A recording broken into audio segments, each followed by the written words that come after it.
ത്രിയേക ദൈവത്തിന് നാമത്തിന് മഹത്വം ഉണ്ടാകട്ടെ. കർത്താവിൽ പ്രിയപ്പെട്ടവർ, വീണ്ടും ഒരു പ്രാവശ്യം കൂടി ദൈവത്തിൻ്റെ വചനം ചിന്തിക്കുവാൻ ദൈവം നമുക്ക് തന്നിരിക്കുന്ന ഒരു വലിയൊരു അവസരത്തിനായിട്ട് ഞാൻ ദൈവത്തിന് നന്ദി പറയുന്നു. ഈ ദിവസം ചിന്തയ്ക്ക് വേണ്ടി ഞാൻ എടുത്തുകൊണ്ട് വേദവചനം വിശുദ്ധ പൗലോസ് കൊരിന്ത്യർക്ക് എഴുതിയ 2-ാം ലേഖനം, അതിൻ്റെ 12-ാം അധ്യായം 9-ാം വാക്യം. നമുക്കെല്ലാവർക്കും വളരെ പരിചിതമായ ഒരു ദൈവത്തിൻ്റെ വചനം ഞാൻ നിങ്ങൾക്ക് വേണ്ടി വായിക്കുന്നു. എൻ്റെ കൃപ നിനക്ക് മതി, എൻ്റെ ശക്തി ബലഹീനതയിൽ തികഞ്ഞു വരും എന്ന് പറയും.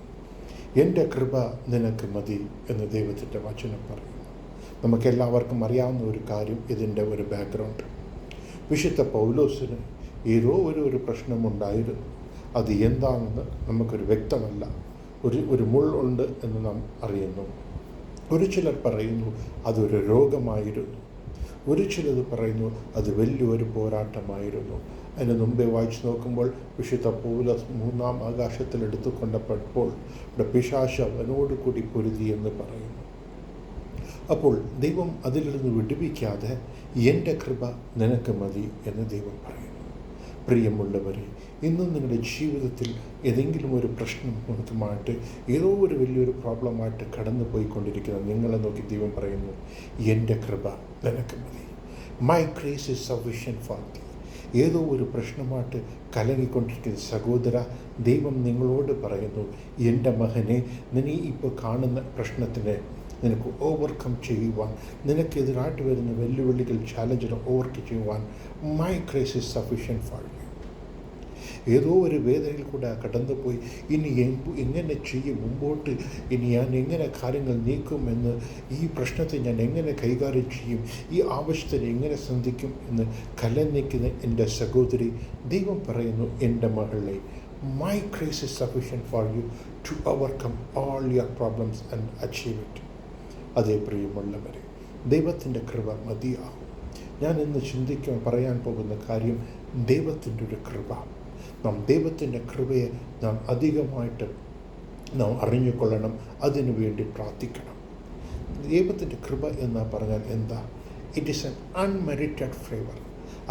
അർഹതയില്ലാത്തവർക്ക് കൊടുക്കുന്ന ദൈവത്തിൻ്റെ ഒരു കൃപ. അർഹിക്കുന്നവർക്കല്ല, അർഹിക്കാത്തവർക്ക് ദൈവം കൊടുക്കുന്ന ഒരു ദയ.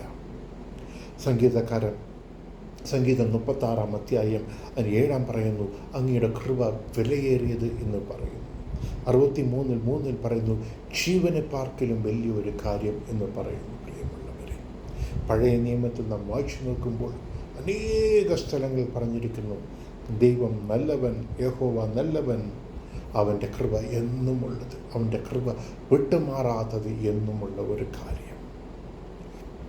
പുതിയ നിയമത്തിലും അപ്പോസ്തലന്മാർ അനേക സഭകൾക്ക് എഴുതുമ്പോൾ അവിടെ എപ്പോഴും ദൈവത്തിൻ്റെ കൃപ നിങ്ങളോട് കൂടെ ഉണ്ടായിരിക്കട്ടെ എന്ന് പറയും. ഈ ദൈവത്തിൻ്റെ ഒരു കൃപ നിങ്ങളുടെ മേൽ ഇരിക്കുമ്പോൾ നിങ്ങളുടെ ജീവിതത്തിൽ വലിയ നന്മകൾ, വലിയ അനുഗ്രഹം ഉണ്ടാകും.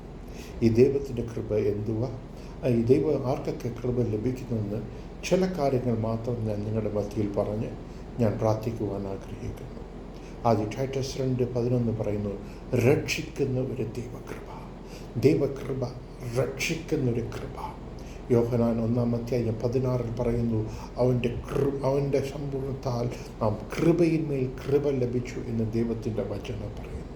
നമ്മെ രക്ഷിക്കുന്ന ഒരു ദൈവം, നമ്മുടെ പാപത്തിൽ നിന്ന് നമ്മെ വിടുവിച്ച് നമ്മെ രക്ഷിക്കുന്ന ഒരു ദൈവം. ലാമെന്റേഷൻ 3:22 പറയുന്നു, നാം നശിച്ചു പോകാത്തത് ദൈവത്തിൻ്റെ വലിയൊരു കൃപ. നമ്മെ പാപത്തിൽ നിന്ന് നമ്മെ രക്ഷിച്ചത് ദൈവത്തിൻ്റെ ഒരു കൃപ. നാം നമ്മുടെ പാപത്തിൽ നിന്ന് നമ്മുടെ സ്വന്തം ശക്തിയാൽ, സ്വന്തം ബലത്താൽ നമുക്ക് ഒരു രക്ഷ ലഭിച്ചിട്ടില്ല. ദൈവത്തിൻ്റെ ഒരു കൃപയാൽ അതിനു വേണ്ടി ദൈവം വലിയ ഒരു വില കൊടുക്കേണ്ടത് വന്നു. ദൈവം തൻ്റെ ജീവനെ തന്നു, തൻ്റെ കൃപയെ നമ്മെ ലൂറ്റി ദൈവം നമ്മെ രക്ഷിക്കുന്നത് ഒരു ദൈവകൃപ. രണ്ടാമത്തേതായി അപ്പോസ്തല പുസ്തകം 15-ാം അധ്യായം അതിൻ്റെ 40-ാം വാക്യം നാം വായിച്ചു നോക്കുമ്പോൾ നമ്മെ രക്ഷിക്കുന്ന, നമ്മെ ആപത്തിൽ നിന്ന് കാക്കുന്നത് ദൈവകൃപയാൽ നമ്മെ ആപത്തിൽ നിന്ന് ദൈവം കാക്കും. സംഗീതം 94-ാം അധ്യായം 18-ാം വാക്യത്തിൽ പറഞ്ഞിരിക്കുന്നു, നമ്മുടെ കാല് തെറ്റാതെ വണ്ണം നമ്മെ കാക്കുന്ന ദൈവത്തിൻ്റെ ഒരു കൃപ എത്രയും പ്രിയമുണ്ട്. അനേക വർഷങ്ങൾക്ക് മുൻപതായിട്ട് ഒരു കോളേജ് സ്റ്റുഡൻസ് ടൂർ പോയിരുന്നു. ആ കോളേജ് പോയ ടൂറിൽ ഒരു മകളുണ്ടായിരുന്നു. ആ മകൾ ദൈവത്തെ അറിഞ്ഞ ഒരു മകൾ, ദൈവത്തെ ഭയപ്പെടുന്ന ഒരു മകൾ, ദൈവത്തെ അധികമായിട്ട് സ്നേഹിക്കുകയും ദൈവത്തെ ആരാധിക്കുകയും ഉപവസിച്ച് പ്രാർത്ഥിക്കുകയും മുടങ്ങാതെ ബൈബിൾ വായിക്കുകയും പ്രാർത്ഥിക്കുന്ന ഒരു മകൾ. എക്സാമിന് മുൻപതായിട്ട് പോലും അവൾ മുട്ടുമേൽ നിന്ന് പ്രാർത്ഥിച്ചിട്ടേ പോകത്തുള്ളൂ. ദൈവത്തെ അധികമായിട്ട് ആശ്രയിക്കുന്ന ഒരു മകൾ. അപ്പോൾ അവൾ ആ ടൂറിൽ പോയപ്പോൾ ഒരു ഡേഞ്ചറസ് പ്ലേസിൽ വന്നപ്പോൾ പെട്ടെന്ന് ഒന്ന് കാല് സ്ലിപ്പായി. എല്ലാവരും വിചാരിച്ചു, അയ്യോ ഇവൾ പോയി, ഇത് പല അടി ദൂരത്തിൽ താഴെ വീണാൽ ഇവളുടെ ശരീരത്തിൽ ഒരു ഭാഗം പോലും കിട്ടത്തില്ല, അയ്യോ എന്ന് പറഞ്ഞ് നിലവിളിച്ചു കൊണ്ടിരിക്കുമ്പോൾ അവളുടെ ഫ്രണ്ട്സും കൂടെ വന്നവരൊക്കെ ഹെൽപ്ലെസ്, ചുറ്റി വരുന്നവർക്കൊക്കെ ഒന്നും ചെയ്യാൻ പറ്റാത്ത ഒരു സെക്കൻഡിൽ കാര്യം സംഭവിച്ചു. പെട്ടെന്ന് നോക്കിയാൽ ആ മകൾ അങ്ങനെ കയറി വന്നു.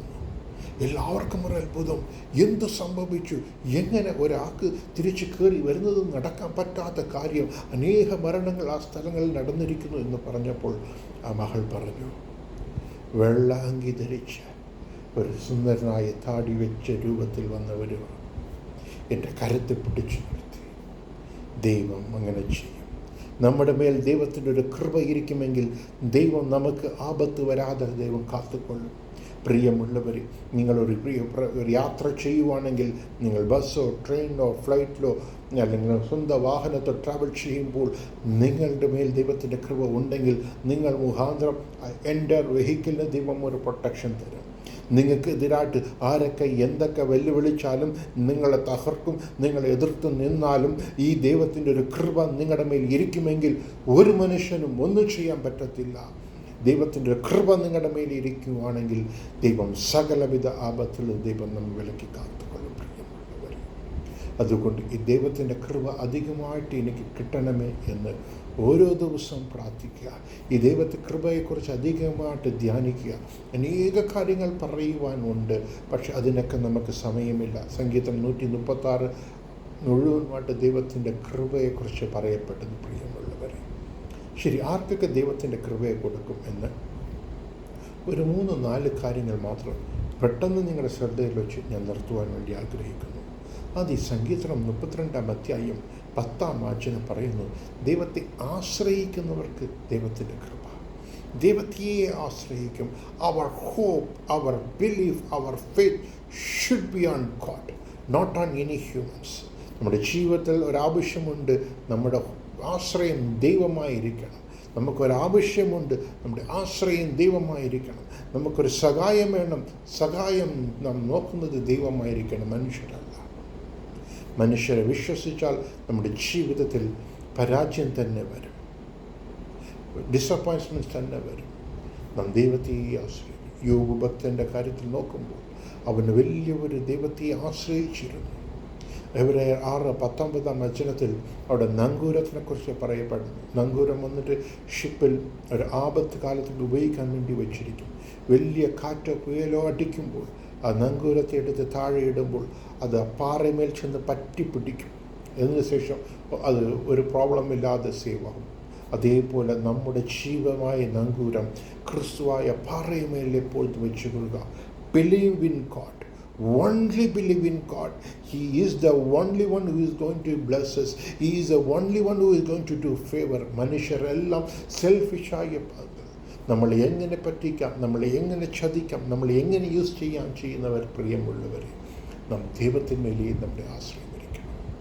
രണ്ടാമത്തത് സംഗീതം 86-ാം അധ്യായം 5-ാം വചനം പറയുന്നു, ദൈവത്തെ വിളിക്കുന്നവർക്ക് ദൈവം ദൈവത്തിൻ്റെ കൃപ കൊടുക്കും. നമുക്ക് നല്ലൊരു പ്രാർത്ഥന ജീവിതം ഉണ്ടാകണം. അനേകർ പറയുന്ന ഒരു കാര്യം, എനിക്ക് പ്രാർത്ഥിക്കാൻ പറ്റുന്നില്ല, പ്രാർത്ഥിക്കാൻ അറിയത്തില്ല എന്ന് പറയുന്നവർ, ആ പ്രാർത്ഥിക്കാത്തവർക്ക് ദൈവം കൃപയെ കൊടുക്കത്തില്ല. നാം പ്രാർത്ഥിക്കണം. ലൂക്കോ 18:13 ഒരു മനുഷ്യൻ പ്രാർത്ഥിക്കും, ദൈവമേ എൻ്റെ മേൽ കൃപയായിരിക്കണമേ എന്ന് പറഞ്ഞു. ആ പ്രാർത്ഥനയ്ക്കത്ര ദൈവം വലിയ വില കൊടുത്തത്. പ്രിയമുള്ളവർ, വേദവചനത്തിൽ പരിശുദ്ധവാന്മാർ നോക്കും, എല്ലാവർക്കും ഒരു പ്രാർത്ഥന ജീവിതമുണ്ടായിരുന്നു. അതും അത്ര അവർ ജീവിതത്തിൽ ഉയർച്ചെടുക്കും. പ്രാർത്ഥിക്കുമ്പോഴാണ് നാം ദൈവത്തെ കൂടുതലായിട്ട് അറിയുന്നത്, ദൈവത്തോട് കൂടെ സംസാരിക്കുന്നത്, ദൈവം നമ്മെ കൂടുതലായിട്ട് വിശുദ്ധിപ്പെടുത്തുന്നത്. പ്രാർത്ഥന കുറവ് വന്നാൽ നമ്മുടെ കഷ്ടകാലം നമുക്ക് തുടങ്ങിയെന്നർത്ഥം. നമ്മുടെ സ്പിരിച്വൽ ലൈഫിൽ ഒരു പരാജയം തുടങ്ങിയെന്നർത്ഥം. ദാനിയേൽ പ്രാർത്ഥിച്ചതുപോലെ, ദാവീദ് പ്രാർത്ഥിച്ചതുപോലെ, എന്തിന് ദൈവം ഒരു മർക്കോസിന്റെ സുവിശേഷം 1:35 ദൈവം ഏർലി മോർണിംഗ് ഇരുട്ടോടിനിട്ട് പ്രാർത്ഥിച്ചു. നാം പ്രാർത്ഥിക്കുക. ദൈവത്തിൻ്റെ കൃപ നമ്മയിലിരിക്കും. അതുകൊണ്ട് മുടങ്ങാതെ പ്രാർത്ഥിക്കുക. എത്രയധികം പ്രാർത്ഥിക്കാൻ പറ്റുമോ പ്രാർത്ഥിക്കുക. യാത്ര ചെയ്യുവാണെങ്കിൽ പ്രാർത്ഥനയിൽ ചെലവിടുക. എത്ര നമുക്ക് സമയം കിട്ടുമ്പോൾ അപ്പോഴൊക്കെ ഈ ദൈവത്തോട് പ്രാർത്ഥിക്കുമ്പോൾ ഈ പ്രാർത്ഥന നിങ്ങളെ വിടുവിക്കും. ഈ പ്രാർത്ഥന നിങ്ങളുടെ മേൽ ദൈവത്തിൻ്റെ വലിയൊരു കൃപ തരും. ആ ഒരു കൃപ നിങ്ങളെ ആപത്തിലിരുന്ന് ദൈവം കാക്കും, നിങ്ങളെ രക്ഷിക്കും, നിങ്ങൾക്ക് സകല അനുഗ്രഹങ്ങളും നന്മകളും തരും. നിങ്ങൾ പ്രതീക്ഷിക്കുന്നതും അപ്പുറമായിട്ട് നിങ്ങളുടെ ജീവിതത്തിൽ ജയത്തെ വിടുതലെ തരും. സങ്കീർത്തനം 103 മൂന്നാമത്തെ കാര്യം പറയുന്നു. ദൈവത്തിൻ്റെ ഒരു കൃപ ദൈവത്തെ ഭയപ്പെടുന്ന മേലുണ്ടായിരിക്കും. ദൈവത്തെ ഭയപ്പെടുന്നത് എന്തായാലും ദൈവത്തെ ഒരു അനുസരിക്കുക. Unconditionally obeying God is fearing God.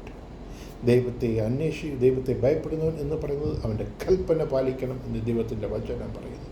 അന്ന് അബ്രഹാം ഈസാക്കിന് ബലി കൊടുക്കണമെന്ന് ദൈവം പറഞ്ഞപ്പോൾ ഇടവും വലതും ചിന്തിക്കാതെ സ്വന്തം ഒരേ മോൻ അതും ഇത്ര പ്രായമായ രീതിയിൽ ലഭിച്ച മോനെന്നും ചിന്തിക്കാതെ ദൈവത്തെ അനുസരിച്ചു.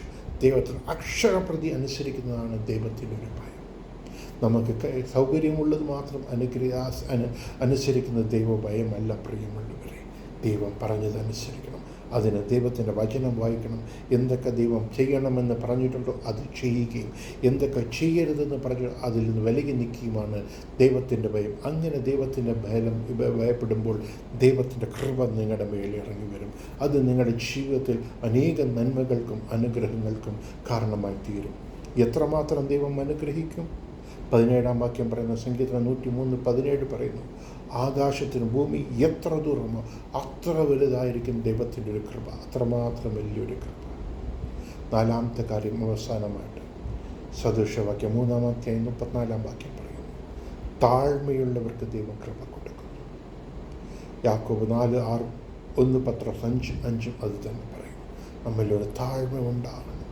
ദാവീദിൻ്റെ ജീവിതത്തെ എടുത്ത് നോക്കുമ്പോൾ അദ്ദേഹം നാട്ടിടയനായിരുന്നു.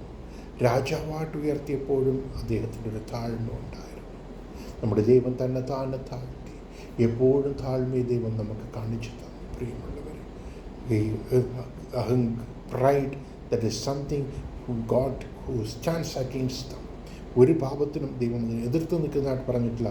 ഗർവം, ഞാൻ വലിയവൻ, എനിക്ക് സൗന്ദര്യം, എൻ്റെ പഠിത്തം, എനിക്ക് ഇത്ര പണമുണ്ട്, ഇത്ര സൗകര്യമുണ്ട്, ഞാൻ വലിയവൻ, ഞാൻ ഈ കുടുംബത്തിൽ ചേർന്നവൻ എന്ന് നമുക്ക് എന്ന് നമ്മുടെ ഇങ്ങനത്തെ ഒരു അഹങ്കാരമായ വാക്ക് വരുമോ അന്ന് മുതൽ ദൈവം നമുക്ക് എതിർത്ത് നിൽക്കുക എന്നൊരു കാര്യം മറന്നു പോകരുത് പ്രിയമുള്ളവരെ.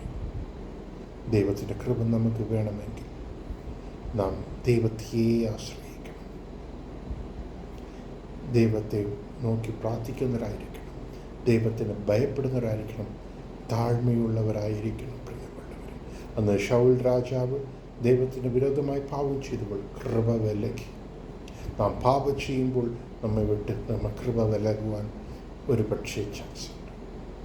അന്ന് വിശുദ്ധ പൗലോസ് ദൈവം പറഞ്ഞു, എൻ്റെ കൃപ നിനക്ക് മതി. ഇന്ന് വേദന കേൾക്കുന്ന നിങ്ങളോട് പറയുന്നു, ദൈവം എൻ്റെ കൃപ നിനക്ക് മതി. ഈ കൃപ ലഭിക്കണമെങ്കിൽ നാം ചിന്തിച്ച പ്രകാരമായിട്ട് നാം ജീവിക്കുമ്പോൾ ദൈവം അധികമായിട്ട് കൃപ നമ്മേൽ പൊഴിയും. പ്രിയമുള്ളവരെ, ഓരോ ദിവസവും ദൈവമേ എനിക്ക് കൃപ തരണമേ എന്ന് ദൈവത്തിന് മുൻപായിട്ട് പ്രാർത്ഥിക്കുക. കൃപയെ വാഞ്ചിക്കുക. ഒരു വിശുദ്ധിയുള്ള ജീവിതത്തെ അർപ്പണിക്കുക. പാപത്തെ വിട്ട് വിലക്കുക. ദൈവത്തിന് പ്രീതിയുള്ള ജീവിതം ചെയ്യുമ്പോൾ നിങ്ങളുടെ മേൽ ദൈവം കൃപ അധികമായിട്ട് ദൈവം തന്നിരണം. നമുക്ക് പ്രാർത്ഥിക്കാം. വാഴ്ത്തപ്പെട്ട സ്വർഗീയ പിതാവേ, അവിടുത്തെ തൃപ്പാദത്തിൽ ഞങ്ങൾ വരുന്നു.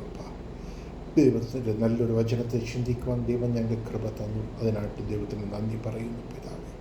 ആരൊക്കെ എന്നോട് ചേർന്ന് ഈ വചനത്തിനെ അനുസരിക്കുകയും തങ്ങളെ താഴ്ത്തുകയും ചെയ്യുന്നവരെ ദൈവം അനുഗ്രഹിക്കണമേ. എൻ്റെ ജനങ്ങൾക്ക് അങ്ങയുടെ കൃപ കൊടുക്കണമേ. അവിടുത്തെ കൃപ ഇരുന്നാൽ മതി ഞങ്ങളുടെ ജീവിതത്തിൽ എല്ലാവിധ നന്മകളും നാം പെറ്റുകൊള്ളാൻ സാധിക്കും. ഈ ലോകത്തിൽ ഈ വേദവചനത്തിൽ ഞങ്ങൾ വായിക്കുമ്പോൾ ആരൊക്കെ ദൈവത്താൽ അനുഗ്രഹിക്കപ്പെട്ടു അവരുടെ മേലിലൊക്കെ ദൈവത്തിൻ്റെ ഒരു കൃപ ഉണ്ടായിരുന്നു. 36-ാം അധ്യായം 8-ാം വചനം വായിച്ചു നോക്കുമ്പോൾ നോഹയോട് ദൈവത്തിൻ്റെ ഒരു കൃപ ഉണ്ടായിരുന്നു. അവനെയും അവൻ്റെ കുടുംബത്തെയും രക്ഷിച്ചു. 19 വായിക്കുമ്പോൾ ലോത്തിനോട് ദൈവത്തിനൊരു കൃപ ഉണ്ടായിരുന്നു. പുറപ്പാട് 33:17 ഞങ്ങൾ വായിക്കുമ്പോൾ മോശയോട് ദൈവത്തിൻ്റെ ഒരു കൃപ ഉണ്ടായിരുന്നു. ലൂക്കോസ് 2:40-52 വാക്കുമ്പോൾ വിശുദ്ധ മറിയയോട് ദൈവത്തിൻ്റെ ഒരു കൃപ ഉണ്ടായിരുന്നു. ആ കൃപ ഇന്ന് എൻ്റെ പ്രിയമുള്ളവർക്ക് ദൈവം കൊടുത്ത് അനുഗ്രഹിക്കണമേ. ദൈവത്തിൻ്റെ കൃപ അധികമായിട്ട് ഇവർക്ക് ദൈവം കൊടുത്ത് അനുഗ്രഹിക്കണമെന്ന് പ്രാർത്ഥിക്കുന്നു. വാഴ്ത്തപ്പെട്ട സ്വർഗീയ പിതാവേ, എൻ്റെ ജനങ്ങൾക്ക് വേണ്ടി ഞാൻ പ്രാർത്ഥിക്കുന്നു. അവർക്ക് വേണ്ടി അങ്ങയുടെ പരിശുദ്ധ മുഖത്ത് ഞാൻ നോക്കി പാർക്കുന്നപ്പ, അവരനുഗ്രഹിക്കണമേ പിതാവേ. എൻ്റെ ജനങ്ങൾ എത്രമാത്രം വേദനയിൽ കഴിയുന്നപ്പ, എത്രമാത്രം കണ്ണുനീരിൽ കഴിയുന്നു പിതാവേ. എൻ്റെ ജനത്തെ ദൈവം അനുഗ്രഹിക്കണമെന്ന് ഞാൻ പ്രാർത്ഥിക്കുന്നപ്പോൾ അവരുടെ ഹൃദയത്തിന് ആഗ്രഹങ്ങൾ ദൈവം നിറവേറ്റി കൊടുക്കണമേ അപ്പ. എത്രയോ പിള്ളേർ വേദനയിൽ കഴിഞ്ഞു പിതാവേ, ഞാൻ എങ്ങനെ ഇതിൽ നിന്ന് വിടുവിക്കപ്പെടും? എങ്ങനെ എനിക്കൊരു അനുഗ്രഹം വരും? എങ്ങനെ എനിക്ക് ഉയർച്ച വരും? ചിലർ തങ്ങളുടെ മക്കളെ ഓർത്ത് കരയുന്നു. എങ്ങനെ എൻ്റെ മകന് മകൾക്ക് നല്ലൊരു ജോലി കിട്ടും? അവർക്ക് നല്ലൊരു കുടുംബജീവിതം ഉണ്ടാകണം.